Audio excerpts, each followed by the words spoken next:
Oh, nothing much. Want a carrot? This is Warhorse.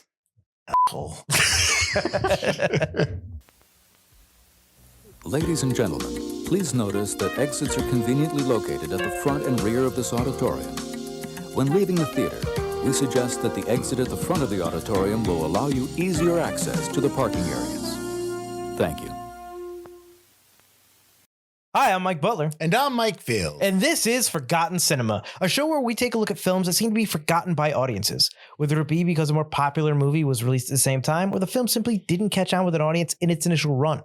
We'll discuss what we love about the movie, maybe don't love about it, but we always recommend you revisit it. You never know. You might find your own forgotten gem. If you love Forgotten Cinema, we want to hear from you. We're on Instagram, Facebook, YouTube. We're on all platforms with a backlog of over 300 awesome episodes for your pleasure. And that's what I got. Okay. What's going on? Nothing much. As you know, my father spent way too much money on a horse. Drunk. Yep. For our farm that we totally own in Ireland. Seems like Ireland. Scotland. I don't know. I think it's England. Is it England? Yes. All right. They don't have Scottish or Irish accents. In England. And, but it was a horse that I've been creepily stalking for a while now. I've been watching. I've been very interested in this horse. Trying to give him apples. Giving him apples, watching him learn stuff from his mom horse, all that kind of stuff. So I was glad he bought him. But this horse is not a tilling the field kind of horse. It's not a workhorse. No. So I have to do my best to work with this horse to become its best friend, soulmate, to learn to till the fields and make a farm, make a good farm. It turns out it doesn't matter because the turnip farm, it failed. And the only way to get that money back was to sell my boy, Joey. Well, you didn't sell him. Your dad My did. father sold him without my knowledge. Right. Pretty douchey of him. Well, he's a drunk. Shipped my horse off to World War I. And then when I was old enough to join, I joined and went in search of my horse. Well, my horse had a bunch of crazy World I don't War know I if you adventures. joined to search for your horse. You joined because you signed up, because everyone signed up. I always thought he joined in the hopes of getting his horse. I think he grew because no. He wanted to sign up. He got to because he got to the age where you were drafted. You were expected to sign up for the war, to fight the. He went to look for his horse. Cherries, yeah. What? He went to look for fight the his Germans. horse. Oh, he did not. All right, we're doing obviously Steven Spielberg's Warhorse from 2011. This is an audience choice selection that we put out there that narrowly beat Arachnophobia. So I would not be surprised if next season you see Arachnophobia on the list of movies that we do. I like that the second place guy comes back around. Okay. That will choose them because I'm sure because it's in our head. So I'm sure one of us is going to pick Arachnophobia, which is a good movie. So, anyways, we're doing this film. Let's get into the facts and then we'll get into the discussion. Right, Mike? I think that's how we do the show. It is absolutely how we do the show. So Warhorse has a runtime of 146 minutes. It's rated PG-13. Has a production budget of $66 million to $70 million. Came out on Christmas Day, which was a Sunday in 2011, obviously December 25th. Its opening weekend, it did 7.5 million, domestic 80 million, international 98 million, for a worldwide total of $178 million. So not probably one of Spielberg's more biggest hits. Yeah, probably not really. This during the time when he was making more personal films, though. Well, he's making good movies. Production company was DreamWorks Pictures. He has always made. No, I agree. Movies. I agree with you. I think I've been on record as saying that. Touchstone Pictures, Reliance Entertainment, Amblin Entertainment, and the Kennedy Marshall Company. And it was distributed by Disney. I was going to say Walt Disney Studio Motion Pictures, but Disney. All right. So as you may know already, the holiday season is just rife with releases here and there. So this will be kind of a little, we're going to go all the way to the beginning and then we'll go up to the 25th. So the 16th of December, which is a Friday, you had the wide release of Alvin and the Chipmunks 3, Chipwrecked. I think that was the third one. Sherlock Holmes, A Game of Shadows, and Young Adult. And then the Wednesday after that, which is the 21st, you had a wide release of The Adventures of Tintin, which is also a Spielberg directed film, even though it's animated. The Girl with the Dragon Tattoo and Mission Impossible Ghost Protocol. So that's a big opening day with Girl with Dragon Tattoo and Mission Impossible. Yep. I actually really like Tintin. The 23rd, that Friday, you had a wide release of We Bought a Zoo and My Week with Marilyn. And then the Sunday, which is a couple days later, you had the wide release of this film and The Darkest Hour, with not The Darkest Hour with Gary Oldman. No, that's a couple years later. It's the one where the kids are in Russia and the weird ghost aliens are attacking ghost everybody. lightning things. Yeah, Yes. I remember the movie not being great, but the concept of those weird ghost things were cool. Wasn't that the guy that did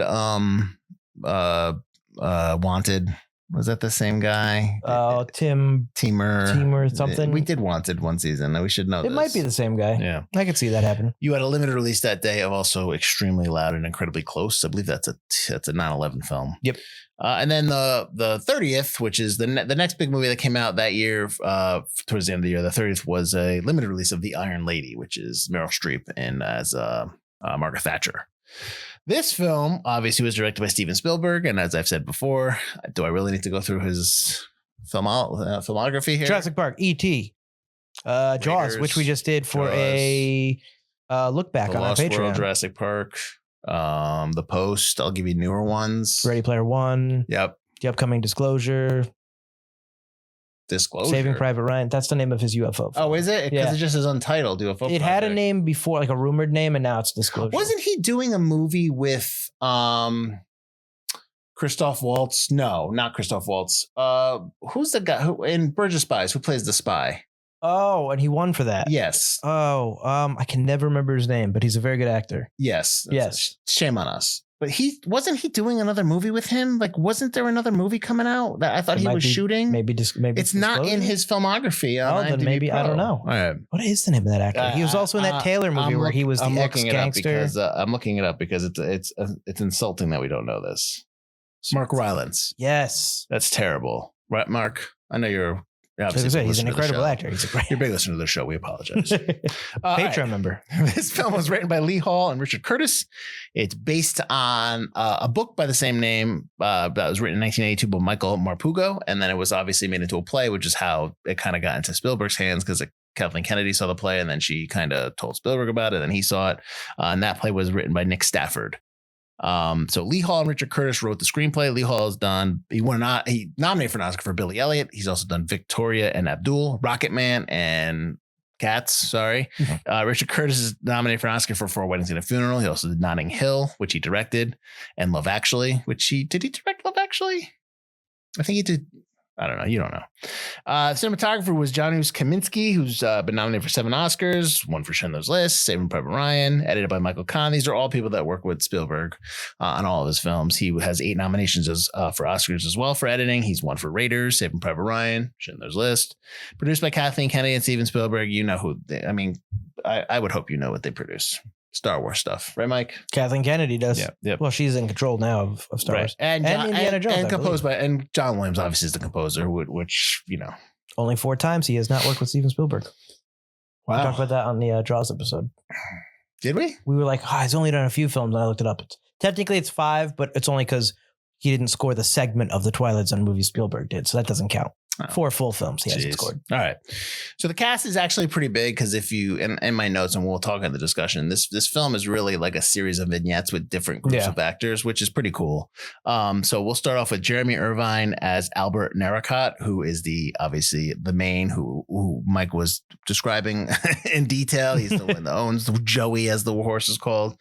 He's in Stonewall, Billionaire Boys Club, and he's in the TV show that's out now, Outlander, Blood of My Blood. Peter Mullen plays Ted Narracott, who is his father. He's in Children of Men, The Magdalene Sisters, and the TV show Ozark, for those who watch. Emily Watson is the mom, Rose Narracott. She's nominated for an Oscar for Breaking the Waves and Hillary and Jackie. She's also in Gosford Park and Red Dragon. David Thewlis is Lyons, who is the landlord. The landlord, that has the money. He's in the Harry Potter series. He plays Lupin. He's also in Wonder Woman, Naked, and Timeline. A movie we did. Hey. Then we have the first time that when Joey, our warhorse, enters the war. He is owned by Tom Hiddleston, who plays Captain Nichols. He's obviously Loki in the MCU series. He's in Kong Skull Island and The Life of Chuck. And then you also have Benedict Cumberbatch in there, who has his Major Jamie Stewart, nominated for 2 Oscars, The Imitation Game and The Power of the Dog. He's also in the upcoming movie The Roses, which is a based on the book that the movie War of the Roses was on. If you remember the Michael Douglas, Kathleen Turner movie. Do you remember that? Directed by Danny DeVito. Yeah. I was going to say it's a DeVito movie. Patrick, original, yeah. What's up? The original, not like the new one, but yeah. Yeah. I think when this comes out, Roses will be out. It'll be out already. I think it's soon. Yeah. 'Cause it's like next week. Yeah. When we're recording. Patrick Kennedy rounds out that little vignette. He plays Lieutenant Charlie Waverly, who is the one that has the fancy hat at the end, and then he gets captured. He's in the TV show Boardwalk Empire and the TV show Queen's Gambit. Then you meet Gunther and Michael, who are the two German men who take care of the horses for the German side because they capture all the horses that come through. David Cross plays Gunther. He's in The Reader and The King's Man. Leonard Caro as Michael. He's in the 2016 movie The Diary of Anne Frank. From there, Warhorse and Joey goes on and is left in a barn because obviously we'll talk about all that later. But this is where you have the grandfather and Emily. Grandfather is played by Niels Arestrup, who's in A Prophet and Diplomacy, and then Celine Buckins plays Emily, who is his granddaughter. She's in the TV show The Ex-Wife and Show Trial. And then obviously the horse is taken back by the Germans and they're forced to bring them up the hill, bring the cannons up the hill. And that's where we meet Nicholas Bro as Friedrich from Riders of Justice and King's Game. And so that's really quick there because then obviously we were introduced to the British in the World War where we meet Albert back again, and now his buddies are there, and you have Andrew Easton who plays Matt Milne who plays Andrew Easton. He's in the TV show Downton Abbey. I know that. And what's fun fact, in Downton Abbey he also goes off to war and dies. So I guess that's not really that so much fun. Robert Ems as David Lyons, who is the son of David Thewlis' character, which you see. He's in the TV show Chernobyl and the TV show Andor, but also Butler. Did you know that he also played the lead? He plays Albert in the 2009 in the play. I read that in the notes. Yeah, which is pretty cool that he got into the movie as well. Yeah. And then obviously the scene where the Warhorse is trapped in the in no man's land, the barbed wire. You have Toby Kebbell, as Colin. You know what's funny is that in the credits he's listed as Geordie Soldier. He doesn't have a name. And the German soldier is listed as German Soldier. But they introduced them exactly. Yeah. So he's Colin. He's in Dawn of the Planet of the Apes as Koba Bad Ape. Yeah, but I meant like we did that whole series. That's right. It's a lead up. He's also in the TV show Servant and the 2015 version of Fantastic Four. He was also in Kong Skull Island along with Tom Hiddleston. Yep. He gets killed by that weird monster. Put all the credits in there, man. Henrik Schoenemann as Peter, is the other soldier from Never Look Away in the Lives of Others. Then Eddie Marsan as Sergeant Fry, who was going to kill Joey. Boo, but he's in The World's End, and the TV show Ray Donovan, and Liam Cunningham, who's the doctor who wanted him to put him down and then changed his mind. He's obviously in Game of Thrones, for those who don't know. So that's the whole cast. Oh my God, that was a lot. My last fact will be that this movie's been nominated for 6 Academy Awards. It didn't win any of them. Best Picture, Best Original Score, Best Cinematography, Best Sound Editing, Best Sound Mixing, and Best Art Direction. Michael Butler, what is your relationship to this movie? I've seen it before a while ago. Okay, that helps me in the theaters, and that was it. Yep. Okay. Interesting. Similar. I've seen bits and pieces. I mean, but yeah, I haven't sat through it. I don't have cable, completely. So I have not really seen bits and pieces. Maybe a clip here on maybe a clip here on like the Instagrams. Oh, I cut the cord and never looked back, bro. I'm not crying. I'm just saying I'm not clicking on things and seeing it. You're not crying now, but you cried in this movie. All right, so give me some of your thoughts. I like this film. I think we talk about it in the Jaws look back episode about how painterly Jaws is. And if Jaws was kind of painterly, like we talk about like that John Ford inspiration, this is 100% the John, like he's literally, it said this is all trying to be John Ford. Well, Kamiński says that he used John Ford's The Searchers as a template for the exteriors. Yeah. Yes. So it's Have you seen The Searchers? Only bits and pieces in film school. I never watched the whole thing. It's very painterly. It's very wide shots. It's very nice looking. It is less colorful than I remember. For some reason in my mind, I remember the England scenes as a lot brighter. The ending or the beginning? The beginning. Okay. Well, the ending is very colorful, but in reds and oranges. I remember the beginning being very lush and green and nice. Mm-hmm. And it's kind of grayish. So that's my memory just playing tricks on me. But it's still very nice looking. It's a very beautifully shot film. I think the beginning demands a lot of the audience because it is Joey as the main character in much of the beginning of the film, and there is not a lot of dialogue, and you kind of just really, or not a lot of dialogue that of consequence up until I would say around the plowing time. Obviously, when the landlord is threatening to, kick him out and stuff. And then as things pick up, like you and I both remember this movie being like 3.5 hours. Well, we thought it was long. Yeah. So I think that speaks to the beginning of the film, because I think the beginning of the film feels longer. And then once Joey goes on his World War I experience and the vignettes start going, it keeps this nice cadence that it never slows down. It flows really well. The way it flows from vignette to vignette is really interesting and really well done. And I think part of that is helped by the fact that it was a stage play first. I think it's really the way that they can go into like I can see the lights coming down, then coming back up. And okay. Well, obviously I haven't seen the stage play. I don't know either. I'm just imagining that that's part of it. So the structure of the film, I think, is very, very good. That's really what I got. This is like a very filmmaker-y film. This is a very like filmmaker film. Well, this is cinema. Of course, it's a very cinematic film. There's not much wrong with this film other than, like I said, the beginning's a little slower. I don't think like there's really nothing. I don't know of any holes I can really poke in it. Well, look, I don't, and again, I don't mean to put you on the spot here, but what in the beginning do you need for them to do, like, to speed it up? Like, what do you need? Something gone? Do you need a scene gone? Do you need what do you need? I don't know if I need a scene gone, or I just need more of Joey and I don't know the kid's name. Albert. I just need more of Joey and Albert together. I think like bonding before the plow and stuff like that. I just need to see that obsession or that bond where he can't possibly live with that Joey. I just need to see that a little bit more. But that's adding scenes. Yeah, because he does do that. He feeds him and he brushes him, takes care of him. He's training. He's breaking him. He's breaking him in. That. So there's all that. So that's adding scenes there. The plow scene is the scene where obviously that bonding happens. He listens to him. Clicks. That kind of connection. Yeah, exactly. I would add scenes. I'm just saying to stop the slowness isn't so much that it's long. Right. I don't think this film is long. I just think that there's a slowness in the beginning, and I don't know. Like, I think something like that would help it. Maybe more dialogue of consequence. Okay.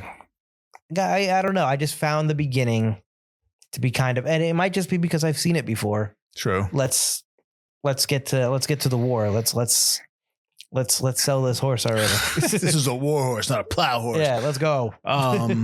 I didn't realize that plowing that field was going to be such a big event that half the town would just show up out of nowhere. It's very boring. Seriously. It's like, oh, look at this guy's going to plow his stuff. Let's check it out. Let's laugh at him. I didn't feel that. I think that settings, first acts, that's the purpose of those is to set everything up is to, and obviously it's called the setting, Michael, duh. Mm-hmm. I don't necessarily. There has obviously been a more so now than forever in the last 20, 30 years where I don't. Some movies I'm okay with the action starting right away, but when I say action, I just mean the getting into the second act stuff in the first act, but. I really like and the movies that take their time in the beginning and set things up. I get it. I think that goes along with a classical filmmaking style. We talked about John Ford, but that's what Spielberg is. Spielberg is classic filmmaking, wide shot, stuff like that. Yeah. Long takes. That's him. That's always been him. That's how I shoot, obviously, if for those who know. So I appreciate you have to take time, obviously, to set up Albert and his dad and just the situation that they're in. You have to kind of set up a little bit with the relationship between Lyon's kid and him, because that comes back around when they're together in the army. Right. So, and then obviously his friend, Andrew, you have to set that up. So these are relationships that you're setting up and they're not really going to pay off until the second half of the movie, because that's when we go back to them. Yeah. Right. So I understand. And that might be a lot to ask for some people And I'm not saying that you're putting those I people. was gonna say I don't have any problem. No, with no, that. That's not I'm why saying I do it. for others that might be agreeing with you that like, oh, it's slow in the beginning. I think that all stuff pays off in the end. That's why that doesn't bother me as much. And I'm interested into and obviously I'm a filmmaker guy, so I'm interested into the sets and the setups and the look of the film. I remember while we're talking about, because I know this started off with our relationship to the movie. I have always, when people talk about Warhouse and they're like, oh, you look worse. And I always say like, oh, I know that it's a lot of stylized exteriors, and I always would say like, and I don't care if that was done digitally or anything like that, like There's only 3 digital shots in this movie. Yeah. So like, and I was like, I don't care. I still like it. I still like what they're doing. And then I read the note where there's only 3 digital shots in the movie. And I'm pretty sure it's the horse stuff. There's 3 digital shots that they only did it because it would be too dangerous for the horse if they didn't do digital. Knowing that, I like this movie immensely more because everything in camera is beautiful. This movie is just beautiful and lovely to watch and lovely to look at. And it's just, it's a testament to, like, I didn't even go look and see what it lost to for cinematography that year. Oh yeah. But it better have been great because like, this is just, it's awesome. It's an awesome looking film. Even this isn't cinematography, but even the fact that they used over 5,000 extras and 5,000 background actors for scenes. Oh yeah. Yeah. I'm going to listen to those. What are you talking? Even that fact that you have these big stretches of shots where it pulls back. I'm thinking of the scene when they first get the horses and they're bringing them the Germans get the horses after the grandfather gets them, and they take it from the grandfather and the granddaughter. And they're going to, obviously the next scene is they're going to be dragging up those big giant cannons. As they go in there, you see the big pit of dead horses. You see just everyone, the entire German army there. It's such an awesome shot. Crazy shot. That shot is fantastic. There are shots that I have in here that I'm just like, that's great. That's great. And that we'll go through a little bit. I want to go through them because there are just so many great looking shots in this film, the way it looks, but also the way the setup is, that it's just, I'm just amazed just how great it is. And I think we were talking about, I messaged you because you were like, you hadn't watched it yet. And I said to you, it flows. You said you watched it and you took 2 parts. And I took 2 parts because I was like, I can't stay up all night. But when I went to stop it, I would have been like going to like 12:30. And I was like, I have to go. 12:30 is not 12:30. It's 12:30. And then I'm not in bed till 1:15, 1:30 because, all the nighttime routine stuff. I was like, I can't do that. But when I stopped and I'm like, I've watched an hour and a half of this film. Like, I was like, okay, Jesus. Like, I couldn't believe that. Who won? Inception. No, come on. No way. I like Inception a lot, but no way. Yeah. No way. It does. Well, it's because Steven Spielberg gets punished for having already won so many Oscars. No, that's what I believe. He gets, and people think, oh, he's overrated. We can get into that. Yes, we can get into that. But I think because when you are just a great storyteller and everything you do is great, it's people just kind of like, whatever. Like, they just blow it off. And he's obviously the popular guy to rip on at film school.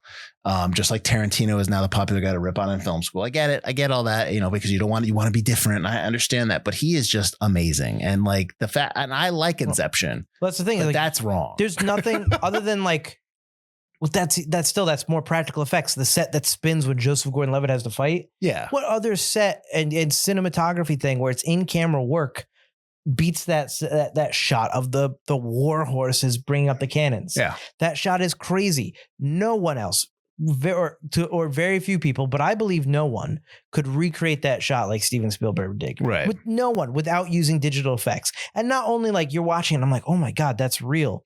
Then the guns come up and they fire. Yeah. And you're like, wait, that's not digital? Like, holy crap, how is that not digital? Yeah. It's just awesome. It's awesome. And I'm sure it was awesome to shoot. Like, I'm sure it was difficult, but like once you get the shot, you're just like, Yeah. And for actors on set. Yeah. Like, oh my God, we're actually on set. Although apparently like the main guy got trench foot. So it wasn't that fun for him. Well, you gotta keep your feet clean. You gotta keep Don't let that mud get in that there. helped him act. That helped him act with the Sorry, you're really walking like you got a foot infection. I do. Did you see the note about his Hiddleston, the direction that Spielberg I gave love him? that direction. I thought that was really I can awesome. read it for you.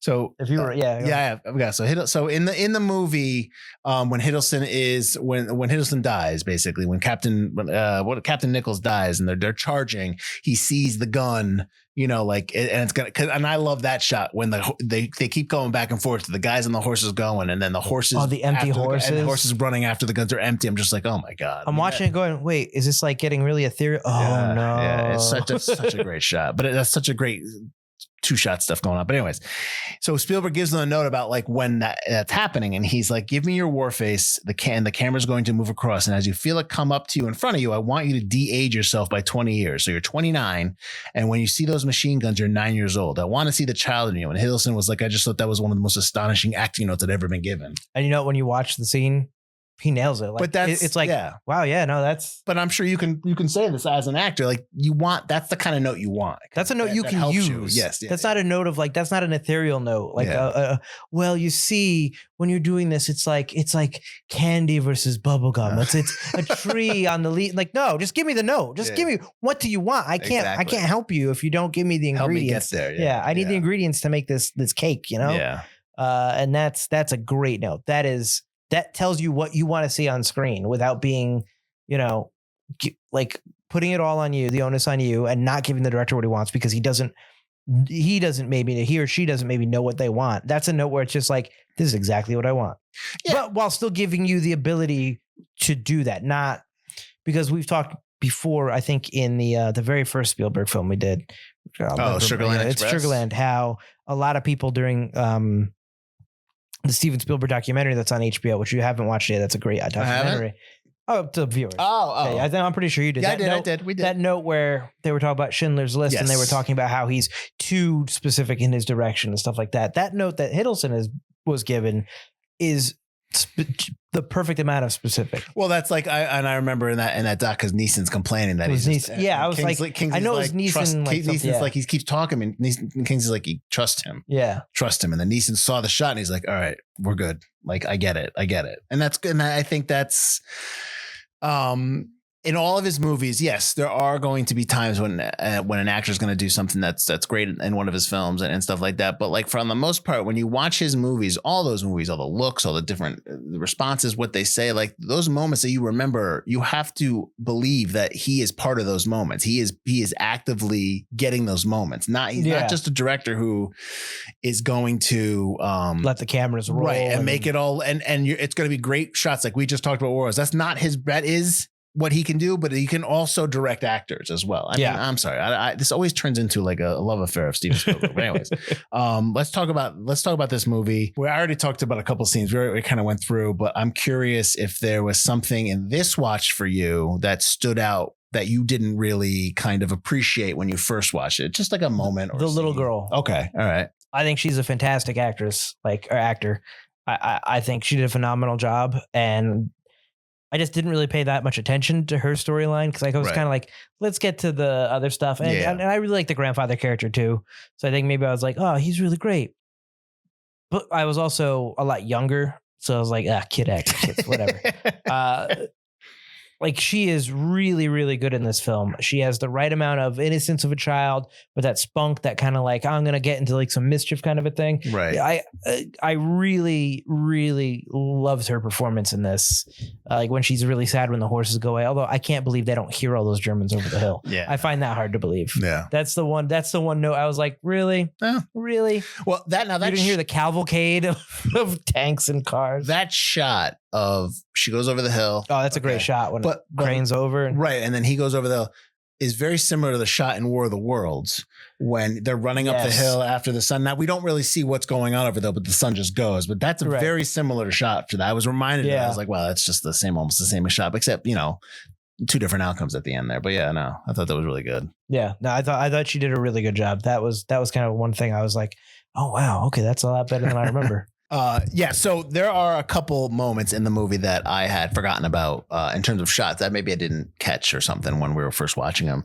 The shot when they shoot the two brothers with the windmill and the windmill goes and you see them firing and then one of the windmill covers them, boom, and then they're dead. I thought that was a really good shot. When they kill one of the horses, when they're going up the hill.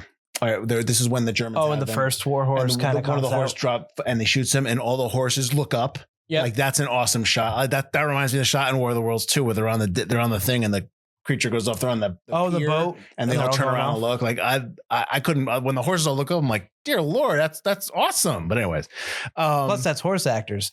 The other shot that really impressed me was after the machine gun thing, and they pan out and they show all the horses that are dead. Yeah, they're all clearly like real horses, and some of them kind of want to get up, and some of them don't. I'm that's still impressive. They're able to get that many horses to do that. The shot when they are Albert and his guy, they go into the German's trench, the German trench, yeah. And the gas goes off, and he turns around. He's like, "Help me!" And he just gets covered with the gas. Yeah, that was awesome. Like, there's just those. So there's a couple more. The stuff in No Man's Land's great. When they're like, "Can we get some more wire cutters?" And like 10, all the wire cutters come out. When he tells Peter, he's like, "Hey, I guess we'll be back to fighting. You know, I'm a terrible shot." He's like, "Yeah, I mean, yeah." So I mean, that stuff is great. Like, all that stuff is just there was no moment in this movie that the only moment I was really angry about was I hated the dad, and I hated the dad just because, and I think I'm supposed to not like him, but then pity him, like, because the stuff he's doing, he won't look at anybody in the eye, and he's just kind of like, he's a broken man, embarrassed of him. Yeah. And and she kind of tells him, you know, he fought in the war, he hurt his leg. He you know, he's not much he can do. He's not proud of the killing he did. Yeah. He got awards for things he's done. And I had to look up the war because I was like, what is she talking about? And then she said the Boer War, and I looked it up and just like kind of like what they had to do. And I was just like, oh, that's not great. You know, just I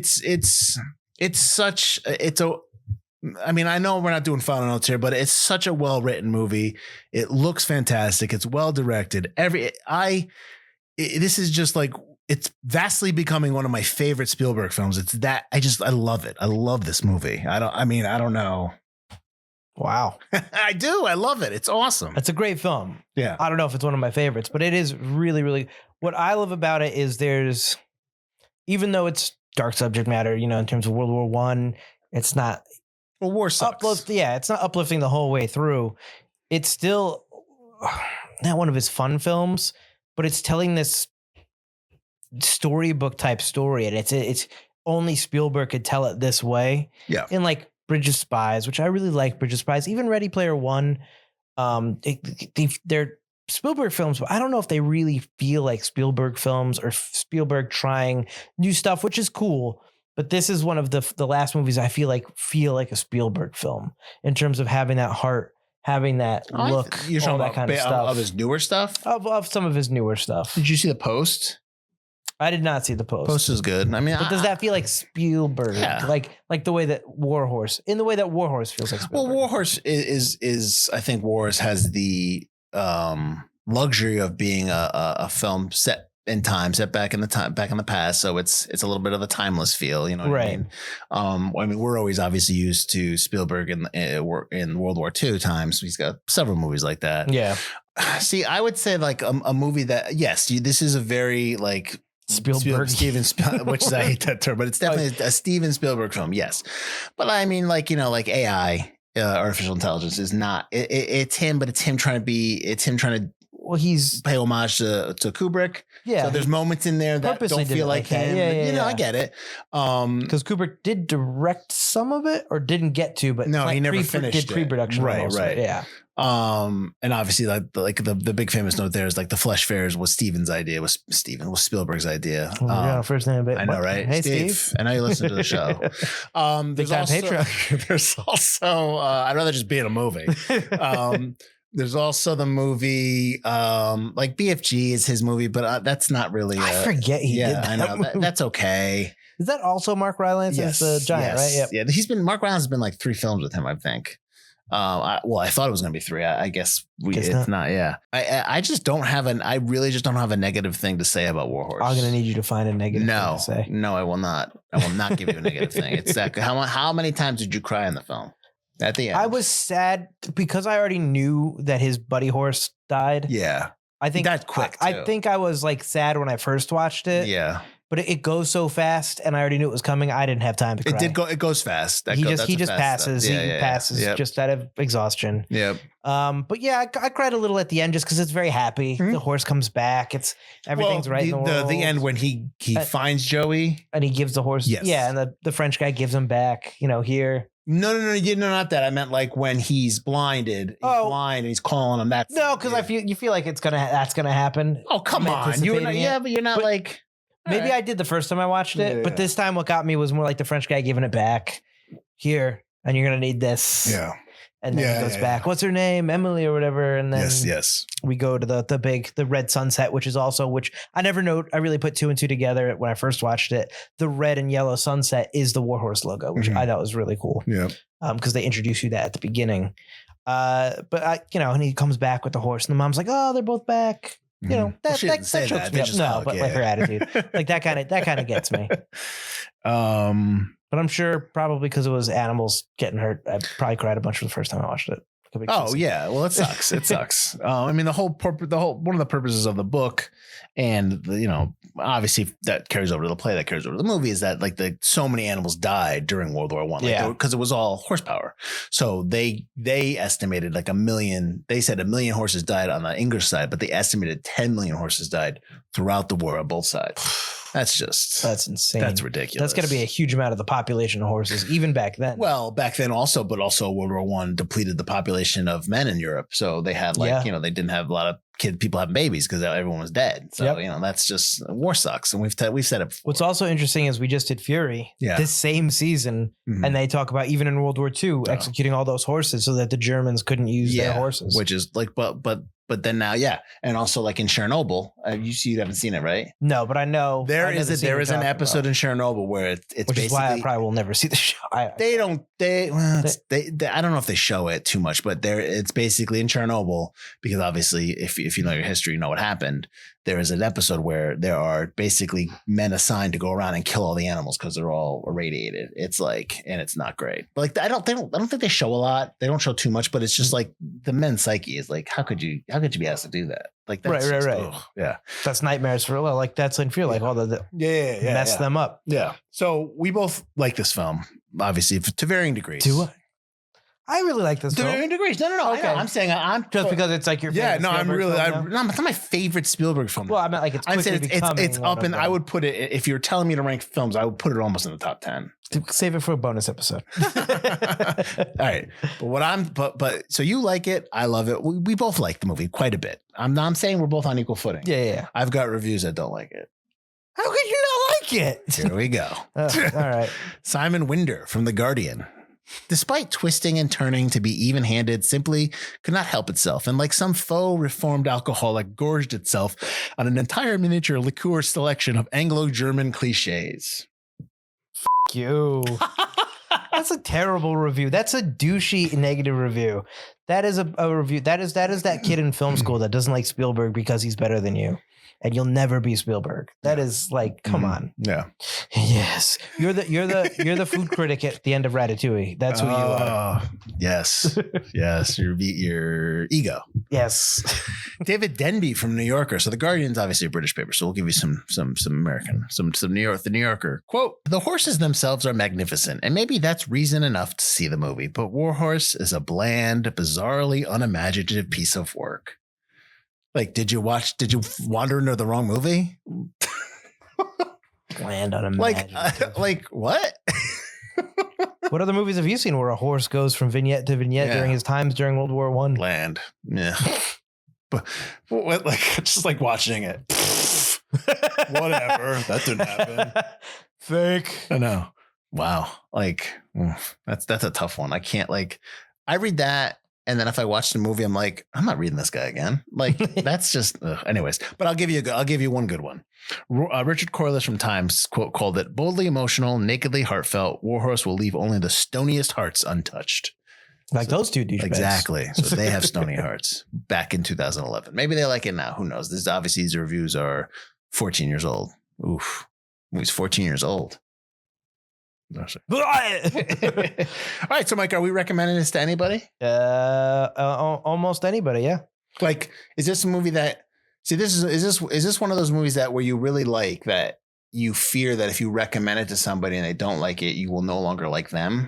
No, it's a good litmus test on who I no longer have to speak to. I'm not a big people person anyway, so it's like, that's true. Do you like it? Nope. All right, well, we're done. It's cool. No, I think that I think it plays to almost anybody as long as you like film. I think that yes, it's kind of classic. It's kind of not snooty, but definitely kind of it's a filmmakery film, and it's telling a classic story where maybe, Gen Z, Gen Alpha, if they're not really into film, they're not going to like it. You're not getting those quick cuts. You're not getting a cut every second. No Iron Man appears at the end to save anybody. Horse? That'd be interesting. Yeah. Well, I guess it would be Captain America. No, that's World War I, not even Steve Rogers. So I think that anybody, in their mid to late 20s and onward, if they like film, they will like this movie. If you're not a big film guy, you might not like this movie. Your mileage may vary. But I think if you like film, you're going to like this movie. If you are a man who is uncomfortable with feeling emotions, would you like this film? I mean, you're still going to like it, but you're going to tell me you don't like it. And then you're going to be like, I didn't care. I didn't care about, you want me to care about a freaking horse? I don't care. Yeah, okay, I'm going to have some tri-tip. I didn't cry at all. I don't care. Look at that sissy crying about his horse. Come on. Yeah, this is I think that I would always recommend it to anybody, but I probably would know who wouldn't like it. So I would say like, you're not gonna, like, I wouldn't waste the recommendation. I think it's really good. But I don't think you're gonna like it. Yeah. It's an adult film, and not in the weird way, not in the creepy way, in the way where it deals with adult themes, but it also it forces you to kind of concentrate and watch. Yeah, exactly. But also question, just kind of like it's a film of survival, and the horse survives, and Albert survives. The horse makes it through. The horse is is a war horse, and he triumphs and all that stuff, and he inspires men and whatnot. And but it also talks about the dark side of World War I and just of all war, and just kind of like, it's not just and it's not such a human toll on the war. It's also a toll of every living creature has to suffer through that, and it just kind of brings that to light. In some ways, I think that this film does a better job of that than Saving Private Ryan, because Saving Private Ryan's got a lot of really heroic moments that are kind of not glorify war, but have that like the heroic side of war.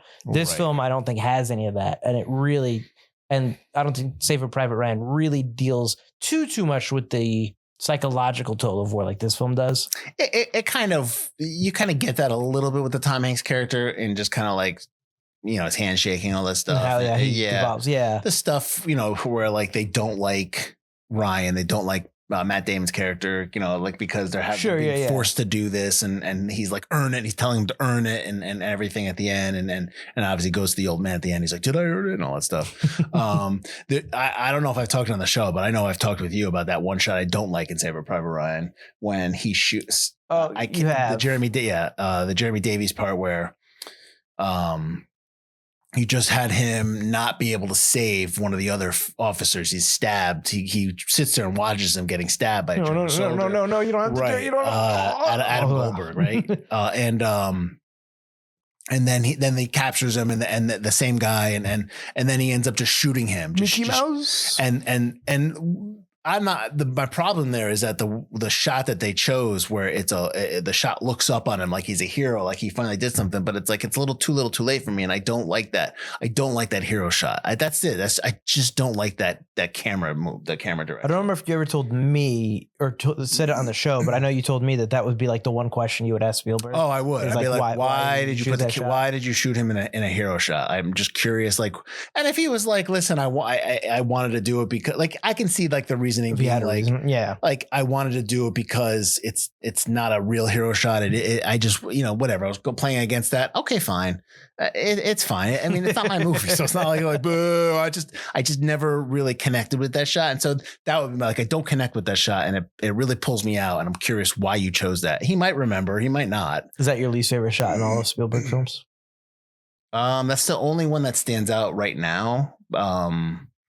I mean, there are shots in his movies where when you watch Jaws, when we watch Raiders for so many times, there are like mistakes you see. I'm not talking. No, I know that, no, that's just that choice. Just and there's a lot of times where I'll not remember a scene the right way, but the way he cuts it is not how I remembered it. I'm like, oh man, that's just a lot of he's just taking a lot of close-ups here. He's just taking all, you know what I mean? So, right. But it still flows. So he's. like his storytelling acumen is so good that those kind of shots don't affect me when I'm watching his films. It's just that one shot in Saving Private Ryan was just like, no. And it just really pulled me out. And yeah, I would probably, yeah. That's your sweaty Eric Bana from Munich for me. when he's doing his wife at the end. That's my Spielberg shot. I'm able to explain that. Like I'm able to what we had talked about that. Yeah, it's going through his head, but I still think it's that because I think it's, but like I understand what you're saying. Like it's really funny. Yeah. Because you're just like, what? But then I'm like, well, maybe he's saying this. That's all. I just don't know what he's saying in that. And maybe I need to watch it again because I haven't seen Saving Private Ryan forever. So maybe it's been a while since I can watch that. But we're talking about Warhorse. So why is it forgotten then, Mike? Or why are we saying it's forgotten? Or why are we saying the audience picked it to say that we're saying it's forgotten? I think the audience wanted to hear us talk about it. I think that Spielberg's done a ton of movies like we talk about. I think Saving Private Ryan war-wise gets a lot of hype. Well, like deservedly so. Love Saving Private Ryan. But I think that a lot of his modern movies, because like you talk about, he's got a lot of like hate on him now because he's Spielberg. And I feel like that keeps people, he's out of the zeitgeist because people just don't want to talk about him as much. Yeah. And so I think that that's unfortunately part of why it's forgotten. I think it came out also with a ton of movies. I mean, I get you won't put that this is a Christmas movie. This is your big Oscar nom Christmas movie. That is exactly when you release this film. But the competition was just there's so many films that year that came out. I remember I didn't see Warhorse for a couple of weeks because I watched some of the other films first. Yeah. But yeah, I think those things kind of combine to make it, and it stars a horse. It doesn't really have a lot of big actors as the main characters. Although that horse is Seabiscuit. So that horse has some pedigree. Which is another really good movie. Yes. I mean, I don't know how you like Sea. I do. I remember. Yeah. I mean, I haven't seen it for a long time, but I remember really liking Seabiscuit. Yeah, I think it's just because I think it's probably because it's a horse and it's World War I, and World War I's not as attractive, I guess, maybe to a lot of people, casual, moviegoers and whatnot. Right. It's a long film. It came out at Christmas time and stuff like that. But I get it. I think maybe it feels like it's one of those Spielberg films that kind of flips through the cracks. And like I just talked about at the beginning, where like I really have a great appreciation for this film, more so than I ever had before, that I think it's one of his films that it would be good for people who like Spielberg to go back and watch again, because I think he's doing a lot of great things in camera, and he's almost like he's always at the top of his game, but especially in this film, everything just really clicks. And it's almost like he has a great hold of the story, and he knows how to tell it. And I think you're right. I think anyone else couldn't tell it the way he did. And I don't think I would venture a guess I wouldn't like that movie. So, right. I mean? Yeah. So, yeah. And he did this movie for his daughter because he promised his daughter a movie about horses. He did. Which, hey, I can admire that. Yeah. Any other notes before we close up? Because I got one more note. My last fun fact is not fun fact. My last fact that I wanted to get to was when I found it interesting when Captain Nichols and Major whatever, Cumberbatch's character, they are comparing their horses, much like guys compare their cars now, which is basically code for comparing their dicks. But you know what I'm saying? Like, I thought that was interesting. Like, oh, he's all upset that he beat him in the race. I thought that was funny. My horse is the fastest. And the other guy's horse doesn't even do like anything. Yeah, he was talking the most crap too. Yeah. I was like, dude, this isn't about you. It's like, this isn't about you, Charlie. You and your silly hat. Although the hat saved him. He still got that hat when he gets captured. He didn't save him. He gave up like a bitch. Ooh. So did Cumberbatch. He gave up too. And what else are you going to do? They're going to kill your horse. Well, I know. I love the guy's like, did you not think that? I like that. He's like, did you not think a whole armada wouldn't be prepared for a sneak attack? You think we're just sat up here like, going, whatever? I like that. I was like, wow, damn. Yeah. All right. Yeah. That's worse than killing. Like, the browbeating. All right. Awesome. Where can they find us? You can find us at ForgottenCinemaPodcast.com or wherever you get your podcast. You're watching or listening to us right now. Write down in the comments about how much you love Warhorse. We don't want to see any other comment. I'm just kidding. Go ahead and rip it. Whatever. Engagement is engagement. Like, rate, all that stuff helps the podcast grow. And if you like us so much more, we have a merch store with some fun merch. We have a Patreon with exclusive episodes like the Charles Look Back I mentioned. And you get access to our Discord, you get merch discounts, you get stickers, you get a whole bunch of stuff. Just keep it on Forgotten Cinema Patreon and just keep abreast of everything that we're doing on the show. All right. And catch us next week because you know what time it is. It's Forgotten Horror Time. That's right. We've got 6 episodes for you this year. 6 scary, maybe a little funny. I mean, are you excited for this season of I'm Forgotten always Horror? excited, but yeah, I think we have some forgotten but still heavy hitters this season. Sure. So I'm pretty excited. I think our table looks really good this year. The set is dressed and we are ready to go. So join us next week as our first Forgotten Horror 7, The Nightmare is Real episode will be Wes Craven's New Nightmare, or now it's called New Nightmare. So we're gonna dive into the Freddyverse. For those who are patrons on our show, you probably or who are patrons on Patreon, you know that we did a look back for Nightmare on Elm Street, the first film. So we're skipping all the way to the end now for Forgotten Horror. We're gonna do the last one in the series, not counting the remakes, the reboots or anything like that. We're not counting. No, the James Earl, whatever. Yeah, whatever. So we're not that. The Wes Craven one. All right. So that is next week. We will see you next week. We hope you come back to the Forgotten Horror set. I'm Mike Field. I'm Mike Butler. And this has been Forgotten Cinema. But Forgotten Horrors next week.